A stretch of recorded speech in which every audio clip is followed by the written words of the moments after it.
Maman, il est neuf le pneu de ma camping là. Il est là, l'auto là. Ah non, c'est vrai, putain, je me suis trompé de chaîne YouTube encore. Il y a des gens, des fois j'arrive, je lâche une caisse, je fais une petite réflexion, les gens disent putain merde Lucien, t'es sur une chaîne sérieuse bordel, qu'est-ce que tu fous là à dire des conneries grosses comme toi. Autant pour moi les mecs, on tourne beaucoup de vidéos, je suis souvent derrière une caméra, excusez-moi de ne pas toujours faire le distinguo, comme on dit. Bonjour à tous les amis, j'espère que vous allez bien. Aujourd'hui, on n'est pas pour faire une vidéo devant mon mobil-home, ça suffit. Je l'ai fait sur Instagram, ça a fait des millions de vues. Comment expliciter ça? Déjà, c'est que là, on est venu pour faire une vidéo sur ma maison qui est finie, qu'on va livrer aux futurs locataires. Donc, je voudrais refaire un point sur plein de choses, vous montrer et vous dire combien ça m'a coûté, pourquoi j'ai fait des travaux, etc. Tout vous redonner en détail et vous parler ensuite de rentabilité. Et en fait, là, on est devant le mobil-home parce que du coup, on l'a sorti de là où il était. Et on va le ramener au château parce qu'on a vécu trop de trucs dans ce mobil-home. Il y a vraiment trop de moments qu'on a passé ici, on a vécu des années dedans. Et donc cette intro n'est pas du tout là pour faire genre regardez d'où on vient, non, pas du tout. Lucien il a assez ouvert sa gueule là-dessus. J'ai voulu être clair et le dire plusieurs fois parce que mine de rien on a passé des très bonnes époques dans ce mobil-home. Donc voilà, là il est là, on va le mettre sur un porte-char et on va l'emmener au château et on va le garder à la bonne époque. Tu vois, il est encore propre dedans. Hein. Pour ceux qui n'auraient pas été voir mon compte Instagram, déjà vous êtes des salauds. Mais voilà, bah propre.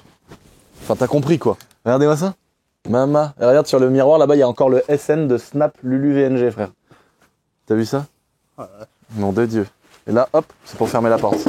Et donc, en fait, on est venu ici parce qu'on va vous montrer la maison, mais juste avant, je voulais vous parler de la chose qui me motive le plus le matin à me lever, de la chose qui m'a le plus motivé pour charbonner, pour se lever tôt et se coucher tard et travailler à fond et en fait comment dire, quand on entreprend des trucs et tout, moi j'ai mon petit parcours, tu vois, évidemment je vais pas commencer à dire je sais pas quoi et tout, mais mine de rien j'ai quand même réussi à avoir la vie que je voulais. Donc même si rien n'est acquis, même si plus tu gagnes d'argent, plus tu peux en perdre, les enjeux sont de plus en plus difficiles, de plus en plus durs, voilà, etc. Je suis content d'avoir fait, en tout cas je suis, comment dire, j'ai rien réussi, mais j'ai pas mal commencé. Voilà, c'est ça que je voulais dire.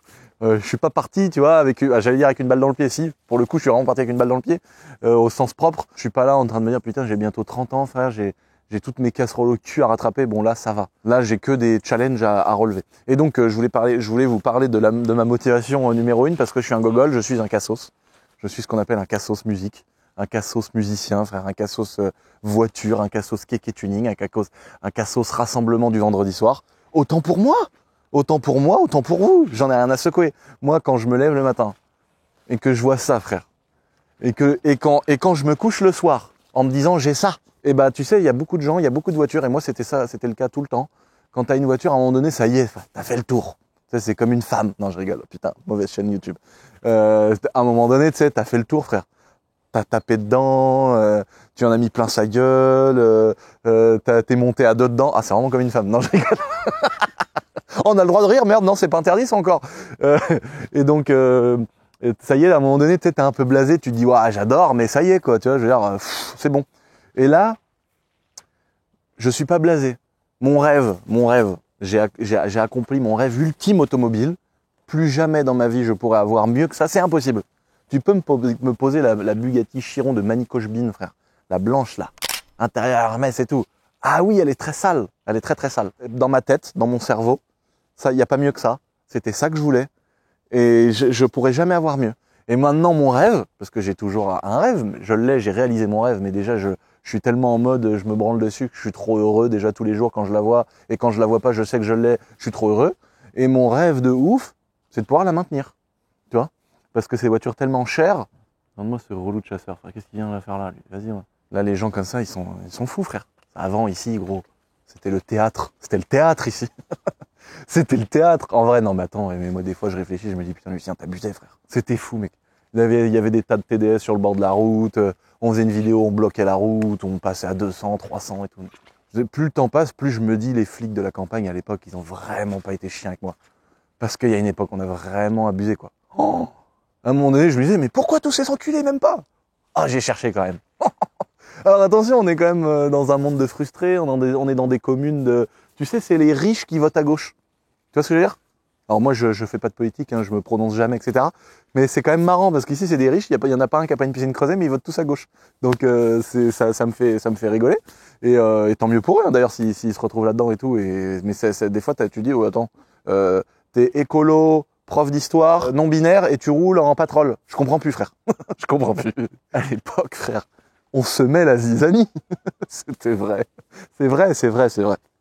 Et franchement, plus le temps passe, plus je me dis, putain, les gendarmes et tout, monsieur et tout, qui a été un gendarme qui a vraiment été sympa avec moi, parce que j'étais beaucoup de fois en garde à vue. Des fois, il gueulait. Il se dit, mais quand est-ce que tu vas arrêter tes conneries? Moi, je me disais, mais il m'engueule, frère. En fait, je me disais que je suis à l'école, au lycée, machin, je me fais toujours engueuler par quelqu'un d'autre que mes parents. Et je me disais, mais pourquoi il m'engueule comme ça? Je me dis, qu'est-ce que j'ai fait, bordel? C'est quoi? C'est parce qu'on a filmé la M5 à 340 avec Babas? C'est ça? C'est parce qu'on est passé en 500 CR, en wheeling, et qu'on se snappait devant le commissariat, c'est ça? C'est bon enfant, quoi, tu vois. Et donc, en fait, dans ma tête, sachant que je volais pas les motos, sachant que je travaillais, sachant que je savais ce que je faisais. Je suis pas pris un alcoolique en voiture ou des trucs comme ça. Mais moi, dans ma tête, la moto, tu sais, faire un wheeling et faire une vidéo en moto, je fais tellement ça depuis des années que je me dis, il peut rien m'arriver, tu vois. Et donc, j'avais un peu cette folie du jeune foufou. Donc maintenant, si tu veux, j'ai transféré ces conneries-là en mode légal, en ayant mon château et tout mon terrain, etc. Mais c'est vrai qu'il y a une époque quand même, c'était ouf ici. Oh. Et donc je m'égare un petit peu, mais tout ça pour dire que cet Aventador, pour moi, c'est une source de motivation incroyable, et on a tous sa motivation. Alors moi, comme je disais, je suis un cassos voiture, un cassos tuning. Donc évidemment, moi, c'est ça qui me motive. La nuit, je suis là, je me dis, putain, je vais m'acheter une autre SV, frère, tellement je suis fan. Je rêve de m'acheter un avion de chasse, un vieux truc ou un truc un peu plus ou moins récent, mais bon, je regarde les prix, frère, faut que je continue à entreprendre. Mais tiens, des fois, je me dis, alors attends, comment je pourrais faire? Faudrait que je fasse un hangar assez large pour mettre un avion de chasse, mais il faut que je fasse quand même une petite truc tu sais, je pense à faire des bordures, du bitume et tout, pour mettre le petit chariot pour tirer l'hélicoptère et tout. Tu sais, je suis en train de me dire comment je vais faire. Est-ce qu'il y a besoin d'amener de l'électricité, de la plomberie dans ce hangar-là? Je me dis non, juste de quoi mettre une prise pour recharger les trucs et tout, et la lumière, quoi. Mais je me dis, putain, pour l'hélico, il me faut un H, après il me faut une petite piste en béton pour aller jusque dans le truc. Mais je me dis, il faudrait que je me pose avec mon avion de chasse et qu'au bout de la piste, il y ait le hangar, en fait, tu vois, que l'avion de chasse, il soit au sec. Et donc, j'ai des rêves comme ça. Et je me dis, putain, mais est-ce que je pourrais pas mettre l'Aventador en dessous l'aile droite de l'avion de chasse? Est-ce que l'hélico, il passera à gauche? Et donc, dans mon rêve, je suis comme ça, en train de me dire, il me faut combien de mètres, tu sais, pour que je puisse faire tout ça. Et c'est beau de rêver, en vrai. C'est bon, un avion de chasse, on est d'accord, ça vaut 15 millions d'euros. Le permis, bon, t'as vu, je suis dans la bonne démarche, parce que c'est pas le même permis que j'ai, évidemment, pour conduire un avion de chasse, mais tout est faisable, tu vois. Qui t'aurait dit il y a 5 ans ou il y a 10 ans que je me retrouverais dans un avion en train de parler, mec, en chinois, Fox Victor, Alpha Papa Tango, main droite gauche, tu vois. C'est un langage, c'est une autre langue. Mais c'est incroyable. Et donc là, ça c'est vraiment, moi, c'est mon rêve ultime. Je n'aurai plus jamais une autre voiture aussi folle. Mais en tout cas, je suis très content parce que cette voiture-là, plus le temps passe, plus je suis amoureux d'elle, plus j'en reviens pas que je l'ai, voilà. Bon les gars, vous voulez quoi de plus motivant que ça? Oh,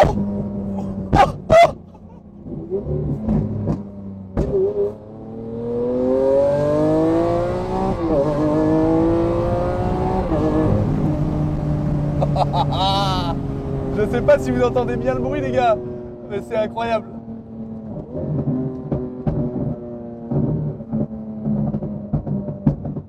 Oh, dans les reflets de la vitre derrière, je vois les flammes, mec. Je vois ça. Oh là là. Elle patine des 4 roues carrément, tellement qu'elle est mangée par les chevaux. Oh, j'adore. Oh là là.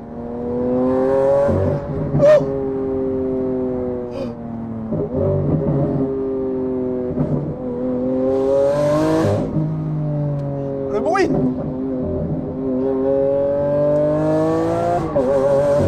Oh, la boîte, elle te met un coup de botte dans la tête, frère. Incroyable, les gars. Franchement, je souhaite à tous ceux qui travaillent et qui se lèvent tôt de vivre leur rêve, que ce soit une 330D E46 ou un avion de chasse Rafale, frère. Je vous souhaite d'arriver à voir ce que vous voulez, parce que moi, c'était ça que je voulais. Et vraiment, il n'y a rien de plus motivant pour continuer à tout essayer de casser, frère, pour pouvoir simplement la garder, tu vois. Putain. Et si vraiment je finis par tout défoncer, j'en achèterais 2, mec.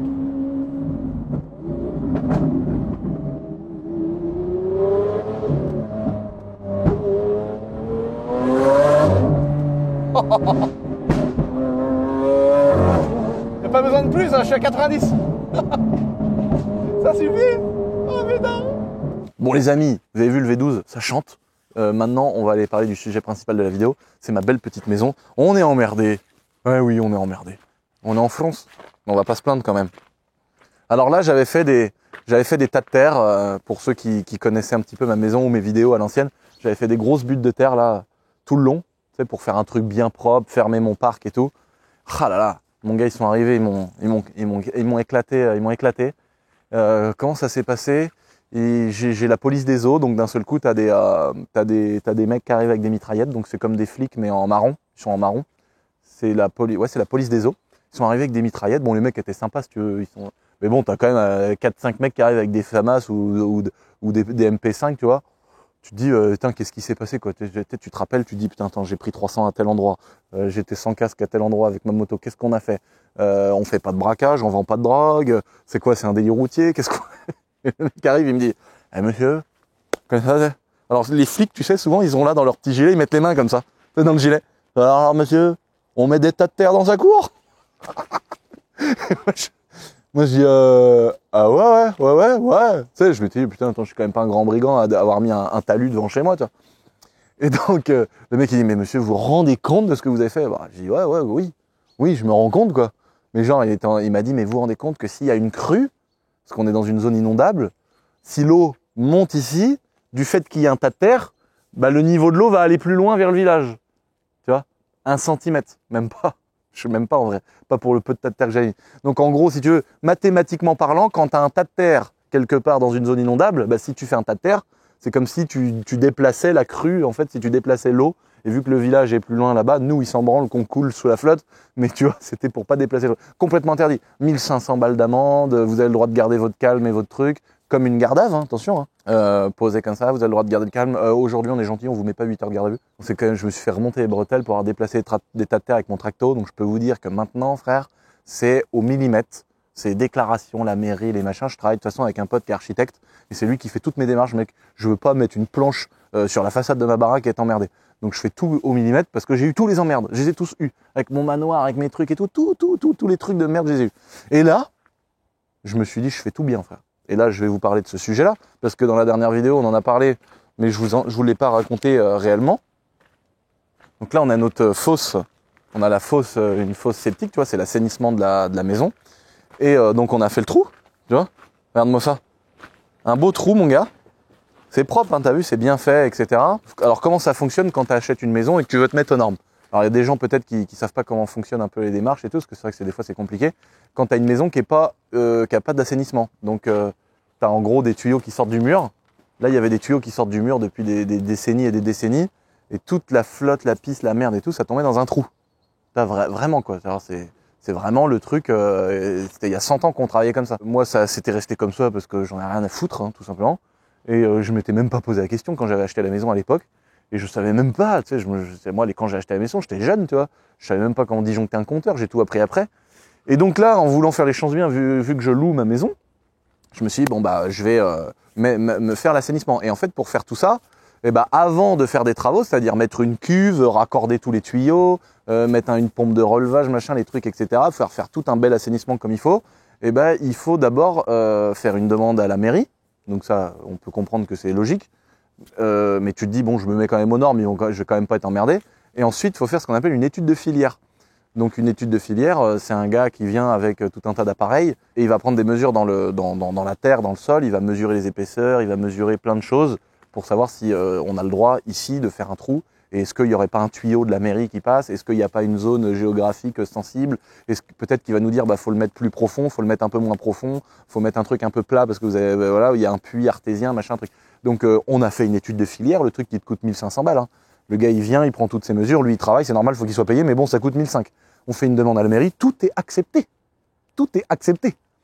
Donc l'entreprise vient, le tractopelle, on commence à foutre une cuve là. En face, il y a une maison, au lieu de faire des tuyaux et faire un truc un peu à l'arrache, on remet un deuxième assainissement dans l'autre maison d'en face. C'est-à-dire qu'on met 2 cuves, tu vois, le truc c'est 2 fois 15 000. On fait tout comme il faut. Et là, il y a un gars qui arrive. Stop! C'est comme si on était en train de calacher, frère, tu vois. arrêtez ça tout de suite et tout, mais vous vous rendez compte de ce que vous faites? Bah, je dis oui, je me rends compte, on a fait une étude de filière à 1005, on a fait des demandes, on a fait ceci, on a fait ça. Et donc ils nous ont bloqué le truc parce que il y a la levée de Napoléon, frère. En fait, ce que vous voyez là, le triangle vert là-bas, là, la levée, c'est Napoléon qui a fait cette levée-là, ça va jusqu'à Nantes, ça remonte vachement loin.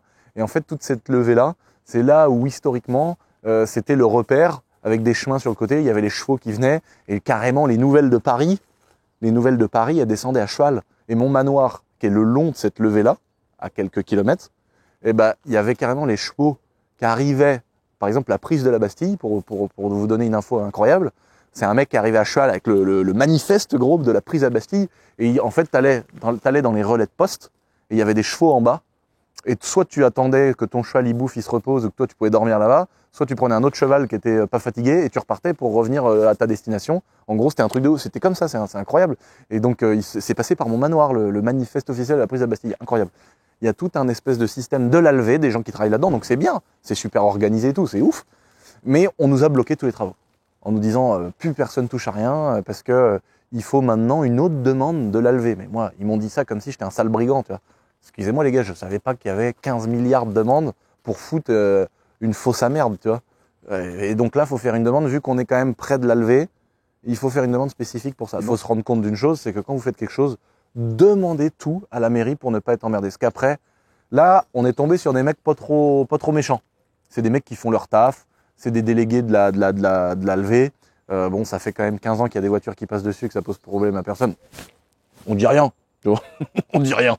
Mais bon, il y a quand même peut-être plus important à gérer. C'est pas mon truc. Et vu que je me fais engueuler dans les mails et tout, je me suis quand même permis la dernière fois de dire, bon, écoutez, ce qu'on va faire, parce que c'est bloqué depuis des semaines, là, ça va peut-être se compter en mois maintenant. Donc, j'ai envoyé un mail, j'ai dit, bon, bah, écoutez, ce que je fais, c'est que je démonte tout. On remet l'évacuation de la merde et tout ça dehors. Donc, on repollue comme avant, en fait, hein. On a voulu se mettre aux normes, c'est interdit. On nous met des bâtons dans les roues, donc comme ça. Vu que maintenant vous êtes au courant que tout va redevenir comme avant, bah vous allez m'obliger maintenant à me mettre aux normes. Donc du coup, j'aurai le droit de mettre ma fosse dans le trou. Là. Donc bon, c'est un peu le serpent qui se mange la queue. Voilà pourquoi il est très important d'aller en mairie et de leur dire, voilà, je veux faire ça, donner tous les détails. Et là, normalement, c'est le rôle de la mairie de vous dire, attendez, il y a la levée de Napoléon, donc faut faire une demande supplémentaire, etc. Parce que sinon, comme je disais, là, on est tombé sur des mecs sympas qui veulent juste que ce soit dans les règles. Mais bon, on est en France, donc tout est compliqué, tout est archi long. Mais je veux dire, sinon, des fois, ils arrivent, mec, c'est une amende. Et des fois, si tu te mets pas aux normes ou que tu fais des travaux illégaux, des trucs comme ça, c'est des amendes journalières, mec. Tous les jours, tu as une amende de 50 €. Tant que les travaux sont pas détruits ou c'est sûr que c'est horrible, hein, mais c'est comme ça. Donc voilà, on attend, on verra bien ce que ça va donner. Merde.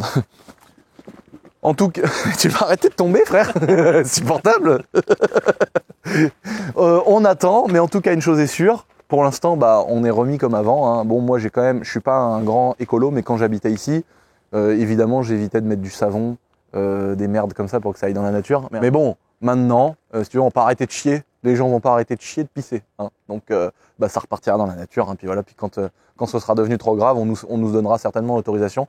Mais c'est en cours, hein, normalement. J'exagère un peu parce que c'est chiant. Tu fais plein de trucs, t'as prévu des choses. Là, on a des locataires qui doivent rentrer. Le mec, il va rentrer dans la maison. Bon, c'est pas la fin du monde, mais il a la cuve à merde ici. Il va y avoir, tu vois, il va y avoir les gars avec les pelleteuses pendant que les gens vont habiter là. Ça casse les couilles à tout le monde. Alors qu'on pourrait juste avoir un shérif ou un mec qui arrive et qui dit c'est bon. De toute façon, on va le faire. On va la mettre la cuve à merde. C'est mortel le petit carreau qu'ils ont mis là-haut. Là, ça y est, on a mis un beau petit double vitrage. On a changé toutes les ouvertures de la maison parce qu'il y avait encore des endroits où il n'y avait pas du double vitrage, donc on a changé toutes les portes et les fenêtres. Putain, par contre, voilà. Tiens, ça c'est Jean-Marie, ça. Regarde, le Milwaukee, la machine à 500 balles dehors. Bah putain, bravo. Tiens. Donc là, on avait déjà fait une vidéo il n'y a pas très longtemps avec Rally, donc vous avez montré un petit peu deux, trois petits sujets. Là, on va vous montrer la version. Voilà, il nous reste un tout petit coup de nettoyage. Tu vois, il reste 2-3 merdes du chantier et tout. Là, c'est ce qu'on va faire.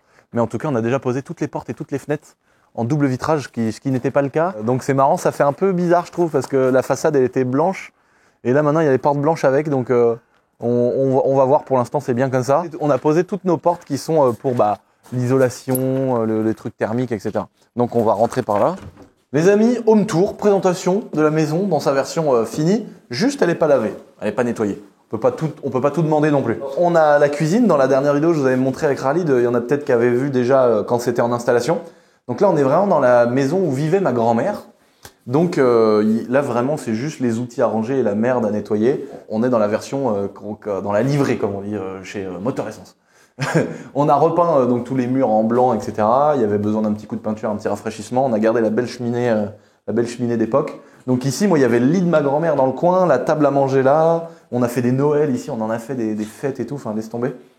Ici, donc c'est la cuisine aménagée, on a décidé de la faire comme ça pour vraiment avoir beaucoup plus de place. Donc on a remplacé les petits carreaux au sol parce qu'avant la cuisine de ma grand-mère, elle arrivait là. Donc elle rentrait ici, elle avait toute sa petite cuisine ici, puis ça s'arrêtait là. Là, on a décidé de faire une grande cuisine avec des tiroirs, des placards, de l'accès un petit peu à tout pour que ce soit bien. Donc on a mis les plaques de cuisson, on a mis un four, des prises, une hotte d'aspiration, voilà, d'autres choses ici. Là, on a mis tout le système de clim. Bon là, le problème des gros murs, c'est que malheureusement, on n'avait pas le choix. C'était compliqué de percer jusque dehors parce que les murs, ils sont aussi épais qu'au château. Donc, on a mis des espèces de grosses goulottes. Bon, on aime ou on n'aime pas. En tout cas, c'est fonctionnel et ça permet d'avoir une clim réversible avec une aérothermie, quoi. Donc, on est quand même, on divise par 4 le coût de chauffage pour un radiateur classique. Et là, on était sur une chaudière qui bouffait 700 litres en hiver par mois, les gars. Je sais pas si vous vous rendez compte. 700 litres ou 700 euros.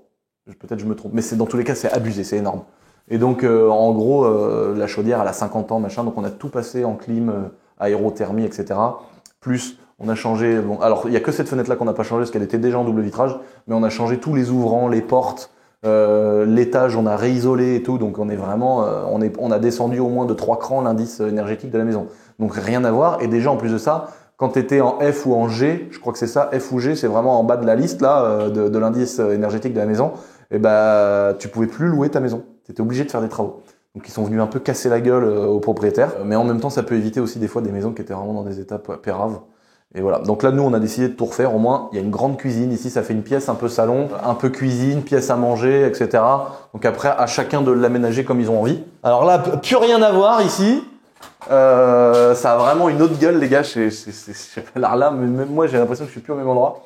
Avant, ici, donc il n'y avait pas cette cloison. Ici, c'était tout vide et c'était le dressing de ma grand-mère. Ici, là, il y avait une porte qui avait été condamnée.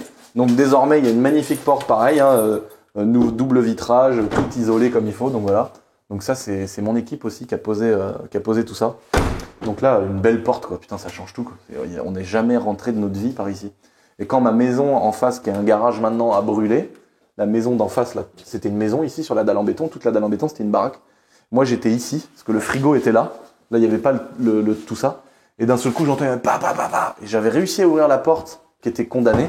Et j'entendais dans le noir clang, clang, clang, clang, clang, les verres qui étaient pétés. Et je suis arrivé à la table. J'avais quoi? C'était en 2012, donc je sais pas quel âge que j'avais en 2012. Je suis arrivé à la table et j'ai dit putain, il y a des cambrioleurs, ils sont en train de péter les carreaux. Tout le monde est sorti avec des fusils, frère, dans tous les sens. On était prêt à abattre la terre entière.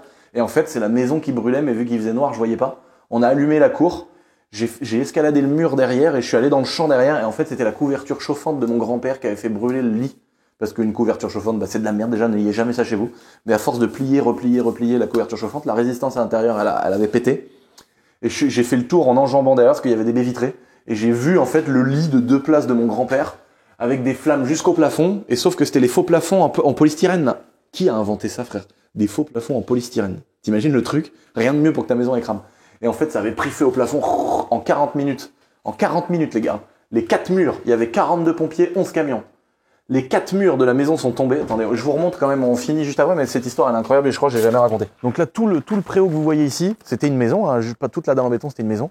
Et en fait, tout s'est cassé. Les 4 murs en 40 minutes sont tombés. Il y a 42 pompiers, 11 camions qui sont arrivés, et tout était déjà par terre. Et le problème, c'est que moi, il y avait ma moto. Je suis parti comme ça. Alors, pas dans les flammes comme un héros qui sauve un enfant dans les flammes, pas du tout. Mais bon, ça se cassait la gueule. Il y avait des gouttes de flammes qui tombaient sur ma moto. C'était une 125 DTMX Yamaha. J'ai couru, je l'ai pris par le pneu, je l'ai traîné par terre au milieu de la cour. Là, il y avait un arbre. Et là, je crois qu'il y a que les pompiers qui vont me croire, parce que tout le monde va dire que je suis un mytho. Parce que là, il y a au moins 10 mètres.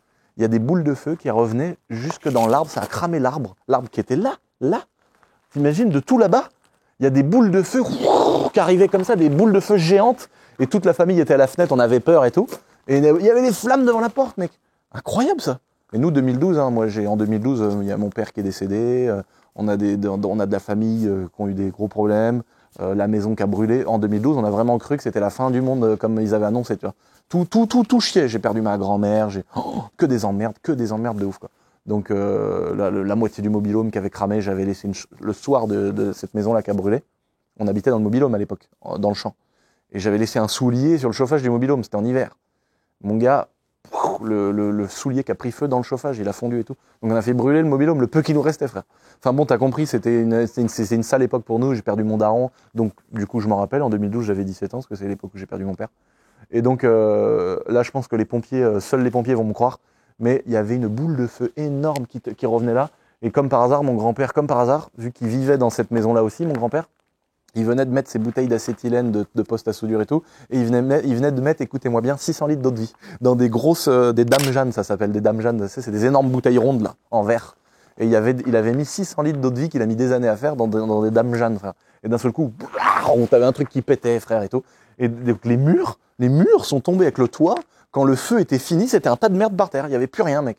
Incroyable. Et de rien, et mine de rien, ils ont bien fait, mes grands-parents à l'époque, d'avoir bien été assurés, de pas avoir négligé les petites lignes du contrat parce qu'ils ont été remboursés en intégralité. Et ça, franchement, souvent les gens, alors, t'as le côté émotionnel de tes biens et de tes choses que tu perds, mais ils ont quand même été bien remboursés, ça les a pas mis dans la merde. Et donc, ça, mine de rien, c'est quand même pas négligeable. Donc, c'est pour ça qu'il faut aller chez Jabot Assurance. Un petit placement de produit, attends, dis donc, quand même. On va quand même essayer de mettre en avant nos petites sociétés, non? C'est interdit, ça aussi? Oh là là! On peut plus rien faire. On peut plus dire qu'on fait un petit mail gratuit toutes les semaines où on parle d'entrepreneuriat, où on va plus loin, qui s'appelle le 100 hebdo. Voilà, c'est un mail par semaine où on vous explique plein de choses, on fait intervenir des personnes, etc. Ça, c'est pareil, j'imagine qu'on peut plus le dire, on peut plus demander de s'abonner. Putain. Bon, là, en gros, c'était une pièce qui était grande, c'était le dressing de ma grand-mère. Ici, il y avait pas de trou au plafond. Donc, on va commencer par la salle de bain, les amis. Regardez-moi cette salle de bain de ouf. Donc, en fait, le mur de ma grand-mère, à l'époque, il arrivait là. Le mur était là. Donc, ça, c'est le carrelage de l'époque qu'on a conservé. Et ici, il y avait déjà les toilettes et il y avait déjà cette douche. Donc là, il y avait aussi, ça faisait partie aussi des rares endroits où il y avait déjà du double vitrage. Et donc là, on a récupéré ma baignoire qui était là-haut. C'est pareil, hein, là c'est crado, faut qu'on nettoie, etc. hein, évidemment. Donc ça c'est la baignoire qui était dans ma chambre là-haut, qu'on a mis ici. Donc en refaisant un beau petit support et tout le bazar. Les gars ils ont mis un beau petit parquet, donc ça c'était un reste qu'on avait de l'étage. Donc là on a un magnifique parquet, ça évite une vieille tomate un peu moche, tu sais, tu as du beau carrelage et après de la tomate un peu à l'ancienne. Donc on a un beau parquet. On a posé l'escalier le long du mur, il y a le trou à l'étage qui donne dans ma salle de sport de l'époque. On a posé un escalier pour pouvoir avoir accès de l'étage en bas ou l'inverse. Et on a réutilisé l'espace qu'il y avait sous l'escalier pour faire des petites étagères. Donc, michto. Une petite salle de bain aménagée qu'on a acheté, je sais plus où d'ailleurs, hein, dans un magasin de salle de bain. Avec les petits... Oh, j'avais même pas vu les robinets. Là, il nous reste une petite lampe à mettre, c'est pour ça qu'on voit des magnifiques Wago. Et donc, regardez-moi cette belle salle de bain. Et franchement... plus on fait des travaux ici, plus je me dis, mais je suis un connard, mec, j'ai même pas ça au château. Ma salle de bain est toute petite, mec, dans mon château, est toute pourrie, je suis là comme ça, frère. Je suis pas à plaindre, c'est bon, je rigole. Mais franchement, la salle de bain, elle fait rêver, quoi. Donc, voilà pour la salle de bain. Donc, maintenant, ici, on a un accès à l'étage. Ça, c'est quand même la beauté. Les petits interrupteurs qui vont bien, la lumière pile au-dessus, enfin, tout est logique. Les gars, ils bossent bien, hein, j'ai vraiment une équipe de mecs chaud. Donc là, le petit escalier. Alors Valentin, je connais tes capacités à te casser la gueule, frère, quand il y a un gravier par terre. Alors fais gaffe, s'il te plaît. Parce que le problème, c'est que toi, tu fais 50 mètres de haut, frère. Soit tu vas traverser le placo ici, soit si tu tombes, tu vas coucher un mur. Donc, Valentin, faut savoir, les gars, ce que vous savez pas, les gars, c'est que Valentin, il fait 2 mètres de haut. Il est monté dans l'avion, frère. Je pouvais même plus régler les trucs et tout. Le manche, il bougeait plus. Il avait la tête dans la verrière, mec. C'est un Golgoth. Il est monté dans la Ventador, la porte est fermée plus, frère, insupportable, le mec. On est obligé de prévoir les tournages à cause de Valentin, en fonction de lui. Attends, on va faire de l'avion. Est-ce qu'il rentre dans l'avion, frère? Oh putain, l'enfer. On fait comme on peut, hein. L'avantage, c'est qu'Hugo, frère, il peut venir avec nous, on le met dans la boîte à gants. Ouais, c'est vrai. Il prend pas de place, le pauvre. Ah non, il prend pas de place. Donc là, on est à l'étage, donc dans ma petite salle de sport à l'ancienne. Donc là, vous avez vu, il y a des murs. Donc là, vous aviez déjà entrevu au départ, hein, parce que là, c'est vraiment les finitions. Donc là, ici, on a fait une chambre. Voilà. Magnifique. Oh là là. Oh, chauffé, magnifique. Donc là, on était dans la petite, on est vraiment à l'étage. Donc là, pareil, petite, putain de sa race, ça s'appelle comment, ça, frère? Une fenêtre. Voilà, une fenêtre double vitrage. Ici, petite chambre sympa, quelques prises le long des murs, une petite lumière simple au plafond. Le but, c'était pas d'éclater les budgets, donc on a mis une lumière assez basique. Tout à LED, évidemment. Une cassette aussi. Donc ça, c'est notre pote Maxence qui nous a fait ce taf-là. Donc dans les murs, il nous a passé une cassette pour le chauffage. Ici, pareil, une cassette pour avoir le chauffage rend partout. Et puis tu sais que ça vient maintenir une température constante, c'est vraiment confort, quoi.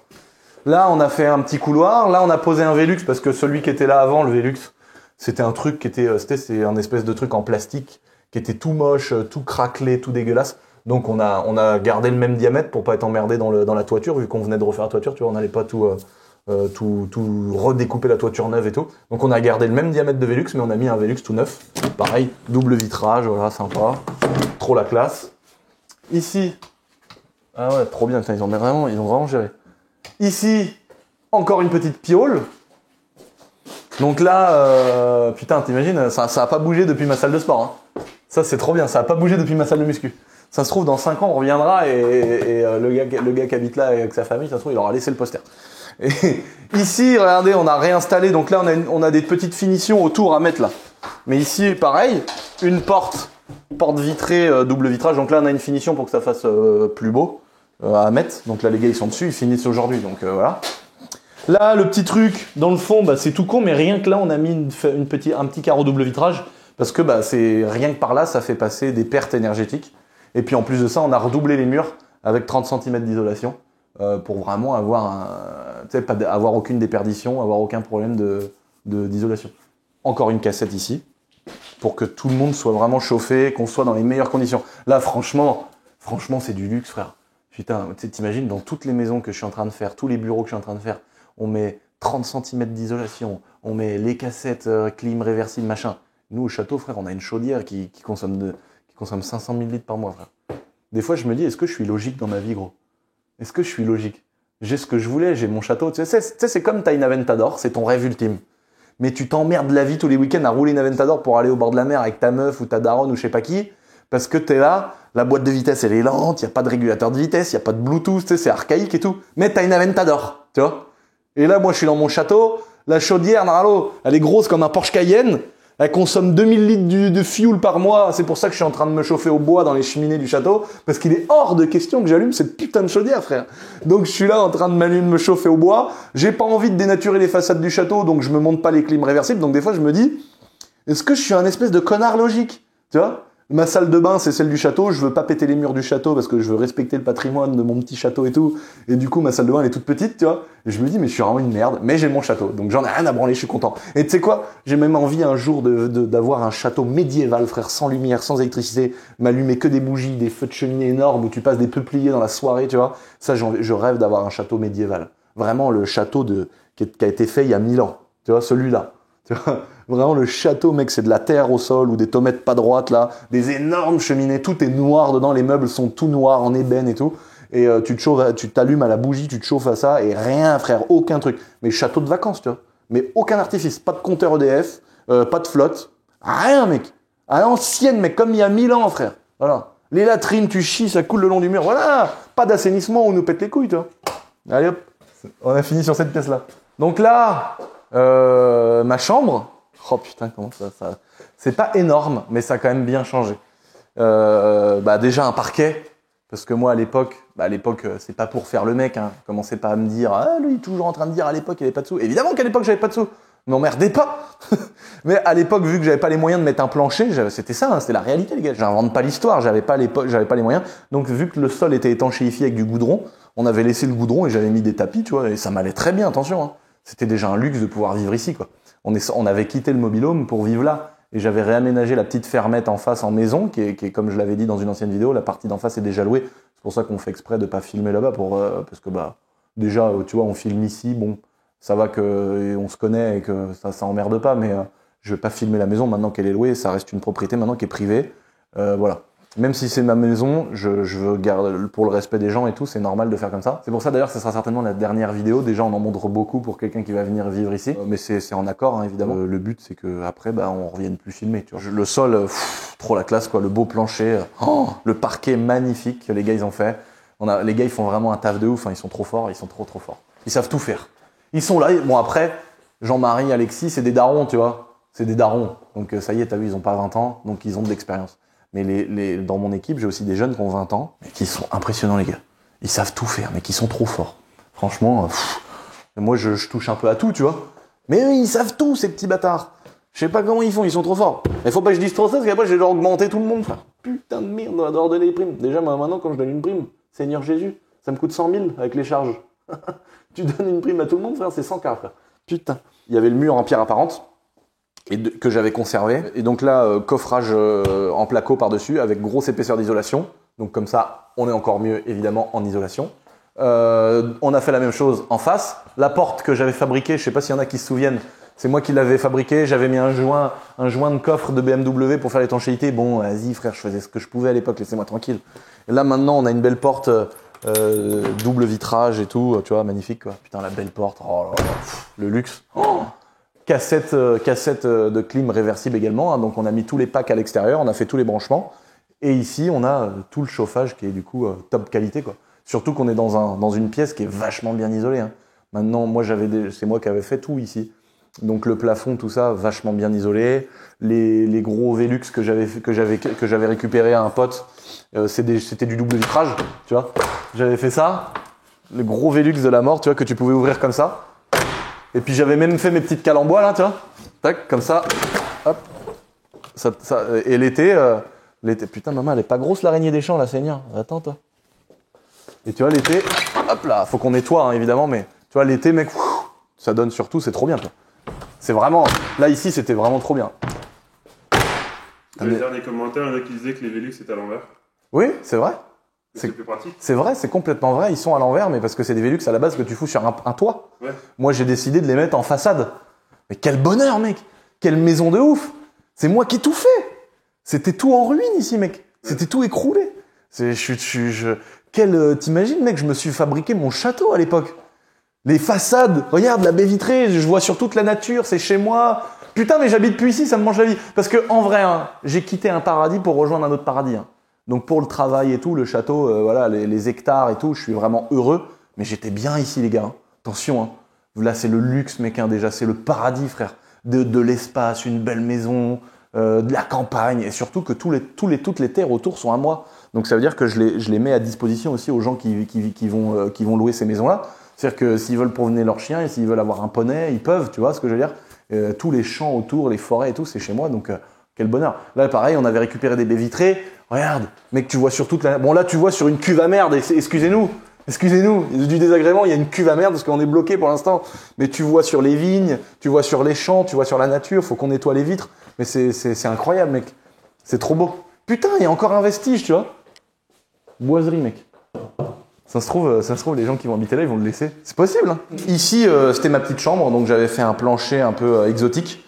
Et vu que j'avais rien fait au mètre et que j'avais rien mesuré et tout, il y avait vraiment, ça faisait une vague au sol, mais c'était dès le départ parce que j'avais pas pris les bonnes mesures.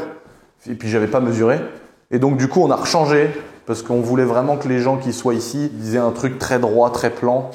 Et là, au moins, ils ont un beau plancher. Donc on a refait des plaintes et tout, tous ces détails-là que j'avais pas fait moi. On a remis les baies vitrées parce qu'elles fermaient mal, mais elles ont jamais fermé parce que c'est moi qui les avais posées de travers. Et donc là, on a tout remis. Bon, moi, ça, c'est pas vieux. Hein. Cet endroit, je l'avais rénové. En fait, tout ça, c'était existant, mais c'était écroulé, c'était moche, c'était vieux. Le plafond était comme ça. Et donc là, la fenêtre, pareil, j'avais mis déjà du double vitrage. Et là, j'avais refait toute cette petite terrasse. Regarde ça. Non mais regarde-moi ça, mec. Le paradis, frère. Les champs, la forêt. Oh, quel bonheur. Ah, c'est pour ça, heureusement que c'est la dernière vidéo qu'on fait ici. Parce que vraiment, frère, moi j'adore. T'aimes bien toi ou pas? Ouais. C'est le paradis. J'adore les vieilles maisons comme ça. Oh putain. C'est trop beau. Ah ouais. Puis j'avais tout fait bien à l'époque. Hein. J'avais tout fait bien. Les beaux murs, tu vois, on a fait le crépi. On a tout a de la gueule, quoi. Putain. T'as vu, j'avais passé les fils d'enceinte et tout. C'est-à-dire que là, tout arrive là-bas, tu branches ton ampli, ta télévision, il y a déjà les câbles HDMI qui passent dans les murs, tu fous 4 enceintes, t'as un home cinéma, frère. Alors là, j'avais des potes qui avaient critiqué un petit peu à l'époque, qui m'avaient dit ouais, le plafond en OSB, et là pour info, il y a une brosse à dents ici, parce qu'avant mon lit était là. Mon lit était là, et j'ai passé des années à me réveiller avec une brosse à dents au-dessus de mon lit, frère. Et voilà, ça c'est une brosse à dents. Et en fait, cette espèce de morceau de bois dans l'OSB, c'est une petite anecdote, mais tous les matins je me réveillais, et la première chose que je faisais quand j'ouvrais les yeux, c'est que je voyais la brosse à dents, frère. Et ça me mange la vie, parce que à chaque fois je pense à ça, mec. Je me réveillais, j'ai la brosse à dents. Mais ça me mangeait le cerveau, mec. Je me disais, putain, faut que j'étais prêt à démonter cette planche ou à mettre un truc dessus, parce que je me disais, j'en ai marre de tous les jours me réveiller et penser qu'à cette putain de brosse à dents qu'il y a dans le bois, frère. Regarde la brosse. Prends un beau plan de la. On la voit dans la caméra? Oui, on la voit, mais on dirait vraiment une brosse à dents. Mais oui, frère. Et vu que mon lit était là, à chaque fois que je regardais, j'ai dit, la brosse à dents, frère, relou. Tu vois, c'était trop casse-couille, mec. Donc maintenant, les amis, combien ça nous a coûté? Encore une fois, on refait le point un peu détaillé là-dessus. On est toujours sur la même chose. En tout cas, c'est pour moi, peut-être que c'est une coïncidence, mais on est toujours sur 10, 15 ou 20 000 par truc. C'est-à-dire qu'en fait, j'ai l'impression que ça varie toujours de la même manière en fonction de la taille de la maison ou du bien. C'est-à-dire qu'une petite maison, tu vas avoir 10 000, 10 000, 10 000, 10 000 d'électricité, 10 000 de peinture, 10 000 de plomberie, 10 000 de chauffage, machin. Et quand la maison est plus grande, c'est 15 ou 20 000. Sur cette maison-là, on est plutôt autour de 15 000 sur chaque truc, sur chaque poste. Et donc là, bah, c'est la même chose. L'aménagement du bas, donc nous, on a fait quand même pas mal de choses nous-mêmes. Hein. Là, c'est plutôt mon équipe qui a travaillé ici. On a 15 000 de chauffage. Donc, mon pote qui a mis toutes les cassettes avec les machins derrière, là, les packs, clim réversible, tout le bordel. Donc, 15 000 de ça. On a eu 15 000 pour refaire toute la toiture. 15 000 pour refaire toutes les façades. 15 000 pour changer le sprinter. Non, je rigole. 15 000 pour faire tous les travaux. Cuisine aménagée, le parquet, placo, les bandes, un peu d'électricité, un peu d'aménagement avec l'évier, le lavabo, le four, les plaques, la hotte, toutes ces conneries-là. 15 000 balles. Et 15 000 pour l'assainissement, c'est-à-dire les chiottes avec la fosse à purin. Donc 15 000, 15 000, 15 000, 15 000, 15 000. Alors attends, 15 000, 15 000, 15 000. 15 000. Donc il y a 15 000 il n'y a pas eu 15 000 d'électricité du tout, parce que j'avais déjà tout refait un peu à l'époque. En gros, ouais, c'est ça, 60 000. Ouais, en gros, voilà, j'ai remis 60 000 euros. Alors dans ce budget-là, je reprends également la petite maison en face, qui est la deuxième location. En fait, on a fait deux locations. Et en face, on a refait aussi pas mal de choses, mais un peu moins, parce que c'était plus récent. Mais on a refait un petit peu d'électricité, on a mis aussi des clims réversibles dedans pour que le chauffage soit vraiment au top. Et il y a aussi donc l'assainissement. Et je me suis trompé en début de vidéo, je disais c'est 2 fois 15 000, en fait c'est 2 fois 7 500. Donc c'est 15 000 l'ensemble. Donc tout compris en fait ici sur cette maison, sur cet ensemble, ça m'a coûté 60 000 euros de travaux pour vraiment remettre les lieux nickel, magnifiques, aux normes. Et puis surtout pour que les gens qui viennent vivre ici soient dans des bonnes conditions. C'est pas Las Vegas non plus, tu vois, il y a des petits détails à droite à gauche, mais en tout cas, on est quand même fiers de louer la maison dans cet état-là. Et donc l'ensemble de la maison, ça fait 1600 euros. Voilà. Donc après il y a une ventilation, entre les deux maisons, mais l'ensemble ça fait 1600 balles. Donc moi c'est une maison que j'ai achetée il y a longtemps, j'ai fait beaucoup de travaux dessus étant plus jeune, donc c'est une maison que j'ai achetée moins de 100 000 euros à mes grands-parents, qui avaient beaucoup de travaux à refaire. Moi j'ai tout fait moi-même pendant longtemps, mais en fait le peu d'argent que j'avais je le mettais dedans, donc si tu veux j'ai jamais fait de crédit de travaux quoi. Donc la maison, c'est pour ça que à une époque j'avais potentiellement réfléchi à la vendre, parce qu'en plus en quelques années, en presque une dizaine d'années, ça a pris de la valeur. Le fait d'avoir tout refait et d'avoir racheté les terres autour font que la maison coûtait entre 350 et 400 000 euros. Donc t'imagines si la maison elle coûte moins de 100 000 et que t'as pas provisionné les travaux, très important aussi quand vous achetez une maison, l'idéal c'est de provisionner chez le notaire ou dans le crédit les travaux, ce qui vous permettra le jour de la revente de diminuer la plus-value. Parce que moi, si t'achètes ta maison 100 000 et que tu mets 50 000 euros de travaux, mais que tu te dis je vais mettre 2 000 par-ci, 3 000 par-là, je vais me débrouiller comme ça, donc tu fais pas de crédit de travaux. Aux yeux de l'État, la maison elle coûte 100 000, et si tu la revends 200, eh ben, t'es imposé à 36% sur la plus-value, sur les 100 000 que tu as vendu ta maison en plus. Alors que si tu as fait 50 000 euros de travaux, finalement, dans la réalité, c'est que tu as que 50 000 euros de marge. Donc si ta maison, tu l'as payée 100 000 et que tu as provisionné les 50 000 euros de travaux chez le notaire ou avec le crédit bancaire, etc., bah, ta plus-value, elle passe de 150 000 à 200 000. Parce que du coup, on prend ton coût de revient, c'est-à-dire 150 000, la maison plus les travaux. Donc tes 36% d'imposition viendront que sur les 50 000 que tu auras fait en marge nette. Et évidemment, il y a des conditions. Si c'est ta maison principale, t'es exonéré de la plus-value. Si ça fait plus de 20 ans que c'est une maison secondaire ou en location, c'est pareil, c'est 20 ans ou 30 ans. Et puis après, il y a des conditions pour pouvoir faire sauter la plus-value de 36%. Donc vous imaginez bien une maison qui m'a coûté, je sais plus, 85 000 euros, un truc comme ça avec les frais de notaire. Si tu veux, il y avait 300 et quelques mille euros de plus-value. Donc là, voilà, autant que je me mette à quatre pattes, on m'enfile un entonnoir dans le cul, on appelle tous les gens du village, ils viennent tous pisser dans l'entonnoir sur un petit tabouret. Enfin, tu vois ce que je veux dire? Ça sert plus à rien. Ça sert plus à rien. Donc, et puis en plus, après vous, tous, quand j'en ai parlé, tout le monde m'a dit, mais quelle erreur! Vends-la pas, tu vas regretter, salaud! Comme pareil avec le Cayenne, tous mes abonnés m'ont dit, mais vends pas le Cayenne, refais-le, espèce de salopard. Et donc c'est aussi, quand j'ai vu que tous mes abonnés, et sachant que moi, mine de rien, il y a quand même beaucoup de choses que je fais en fonction de YouTube, en fonction de l'avis de mes abonnés. J'ai quand même une communauté. Il y a des gens qui regardent ce que je fais qui s'en branlent, il y a des gens qui regardent ce que je fais qui kiffent, et il y a aussi des vrais gens qui sont impliqués dans la communauté. Et tous les gens tous les commentaires de gens qui ont dit, mec, je te suis depuis des années, vraiment, tu fais une grosse erreur, mec, ça m'a fait réfléchir plus que les gens, limite, autour de moi qui m'ont dit, ouais, vends-la ou garde-la, tu vois. Donc après, j'ai dit, vas-y, mec, tous mes abonnés, ils sont dans le délire de dire, faut la garder. Financièrement, je peux, attention, hein, parce que je peux. Et en plus de ça, vraiment, ça me faisait quand même chier de la vendre, parce que c'est la maison historique de la famille. Donc voilà. Maintenant, détail que j'avais abordé dans le dernier sujet du mail Le 100 Hebdo, sur mes nouveaux locaux au château. Donc je vous expliquais que j'avais à peu près 100 000 euros de travaux, et je vous expliquais l'économie que j'avais fait, justement, à fonder ma propre entreprise dans le bâtiment, et avoir les gars qui travaillent donc sur mes propres chantiers. Donc c'est la même chose ici. La petite entreprise que j'ai créée, je vous en parlerai plus tard parce que j'ai pas trop été dans le détail dedans. On a monté une équipe avec des gens qui sont calés en menuiserie, en manipuler de la ferraille, en poser des fenêtres, en toiture, dans le bois, dans la pose de cuisine. Tu vois bien, ils savent tout faire, les gars. On a bientôt normalement un électricien qui devrait rejoindre l'équipe, un électricien plombier. Donc on devrait toucher à peu près à tous les corps de métier pour pouvoir faire tous nos biens. Là, j'ai une maison, je vais bientôt vous la filmer. Je signe normalement là dans quelques jours une maison, les gars. Oh, incroyable. La maison, elle est énorme. Mais il y a un espèce de levier de fou. Je vais vous raconter le truc. C'est une affaire de ouf pour moi. C'est une affaire pour tout le monde. Enfin, je vais vous en parler parce que j'ai un projet de ouf. J'ai vraiment un putain de projet. Et en plus, la mairie où j'habite au château, elle approuve de ouf. On a vraiment une mairie qui est coopérante. On a vraiment des gens qui sont passionnés. Ils sont contents de me voir investir dans des sujets trop intéressant, donc je vous en reparlerai, et c'est trop cool parce qu'il va y avoir un deal avec la mairie et tout. Enfin, c'est trop bien, c'est trop bien.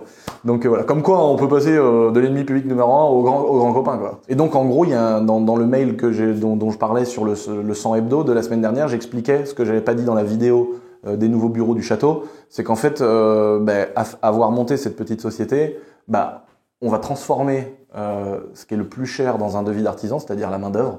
Comme j'expliquais dans le 100 Hebdo, on est autour de 50 euros en moyenne selon les artisans. On est autour de 50 euros hors taxe de l'heure pour un artisan. Donc évidemment, la bobine électrique, limite même la clim réversible, c'est pas ça qui coûte 20 000 euros. Si tu veux, la clim, elle coûte 5 000. Après, t'as un peu de câble, voilà, c'est surtout de la pose et de la main-d'œuvre, et c'est normal. L'artisan doit faire tourner sa boîte, il doit faire de la marge, il doit payer ses salariés, il doit se payer lui, il doit s'acheter une Maserati quattroportée ou un Porsche Cayenne V8 biturbo de 500 chevaux. Je souhaite ça à tous les artisans. Vous avez le droit de kiffer, vous travaillez, vous levez tôt, vous investissez, vous prenez des risques. Vous avez le droit de rouler avec des putains de gamos et de profiter de votre argent. Donc c'est normal qu'on paye de la marge, nous les clients. Maintenant, quand on a le projet d'optimiser à fond, évidemment, moi, pour rendre tout ça faisable, j'ai aussi des salariés à payer, que je paye bien en plus, tu vois. Hein, les gens sont pas au SMIC quand ils bossent avec moi. Et en plus de ça, j'aime bien donner des primes, j'aime bien acheter des voitures à mes salariés, j'aime bien donner des bonnes conditions. Donc évidemment, moi aussi, je dois essayer de m'y retrouver. L'avantage pour les artisans, c'est qu'ils ne comptent pas que sur moi, hein, parce que heureusement, il y a plein de gens, ils ont tous du boulot. Mais le fait de monter ma petite entreprise, je vais faire sauter, si tu veux, cet énorme coût sur les factures qui est la main d'œuvre, parce que je vais la remplacer par des salaires et des charges, voilà, qui vont être incombés à l'entreprise. Donc l'entreprise, ça va payer les salaires des gars, les charges salariales, donc déjà ça coûte déjà super cher. Mais par contre, l'avantage, c'est qu'on va pas transformer chaque heure de main d'œuvre dans un de mes biens en 50 euros hors taxe. Donc on est beaucoup moins cher, même si on pourrait recalculer le taux horaire, ce qu'on a fait pour nos comptes de résultats et les bilans et les prévisionnels, etc. c'est beaucoup plus intéressant. Et ça va me permettre, moi, cette société-là, quand c'est des maisons à titre perso, quand c'est des maisons qui appartiennent à des SCI, etc., chaque entité va payer à cette entreprise. Et aujourd'hui, avec les projets que j'ai et ce qu'on est en train de faire, pour l'instant, elle a quelques années de travaux dans ma propre synergie, entre guillemets. Et un jour, si l'équipe s'agrandit, j'aimerais bien qu'elle puisse s'agrandir plus, on ouvrira peut-être la possibilité à des clients qu'on puisse travailler pour eux, pour faire des petits chantiers chez eux, changer des choses, remettre aux normes une maison. Mais je pense pas que ça arrivera. Pour la simple et bonne raison que plus le temps passe, plus j'achète des maisons, plus j'achète des bâtiments à refaire. Soit je les loue, j'ai pas encore fait de l'achat-revente pur et dur, mais peut-être que je le ferai un jour. Soit je mets des entreprises à moi directement dedans, donc on a déjà pas mal de boulot en interne, mais ça me fait gagner vraiment beaucoup d'argent. Je pense qu'on gagne, sur un chantier, on gagne au moins 50%. Voilà. Sachant qu'aujourd'hui, on a encore des entrepreneurs extérieurs qui sont tellement bons que je peux pas me passer d'eux. En plus de ça, c'est devenu des amis, et c'est des gens qui sont réactifs, qui travaillent bien, un vrai bonheur. Donc voilà, je m'entoure de bonnes personnes, et donc c'est pour ça qu'il y a encore des gens à l'extérieur, des entreprises extérieures qui travaillent avec moi sur mes chantiers. Mais l'idée après, c'est d'en avoir de moins en moins, mais en gardant vraiment les partenaires historiques, les potes qui sont vraiment des vrais et qui savent rendre service, quoi. Surtout qu'on donne plein de chantiers à ces gens-là, donc c'est trop cool. Il y a une vraie collaboration. Donc ouais, autour de 50%. Voilà, je pense que en moyenne c'est ça, c'est très vaste, hein. C'est très large en fonction des chantiers, mais en moyenne, quand ça me coûte 50 000, si j'avais tout fait par des entreprises, ça m'aurait coûté 100, quoi. En gros, on est vraiment là. Donc tu vois, les travaux que j'ai fait dans mes nouveaux bureaux où il y a toute mon équipe qui est désormais dedans, pour ceux qui n'auraient pas vu la dernière vidéo, ça m'aurait coûté largement 200 000 € si j'avais tout dédié à une entreprise, hein. Vraiment, ça m'aurait coûté facile 200 000. Et ça m'a coûté 100K. Ici, les travaux m'auraient coûté plus de 100 000 € et on est autour de 50-60 000. Donc voilà. J'espère que cette petite vidéo vous a plu, les amis. Je vous ai raconté plein de choses. On s'est un petit peu évadé des vidéos habituelles. J'espère que ça vous a plu, que je vous fasse le point sur cette maison. Donc le petit mail, si vous avez envie d'avoir des informations supplémentaires. Le petit abonnement, ça fait toujours plaisir. Je vous embrasse. Et continuez d'entreprendre et de vous lever le matin, bordel de merde.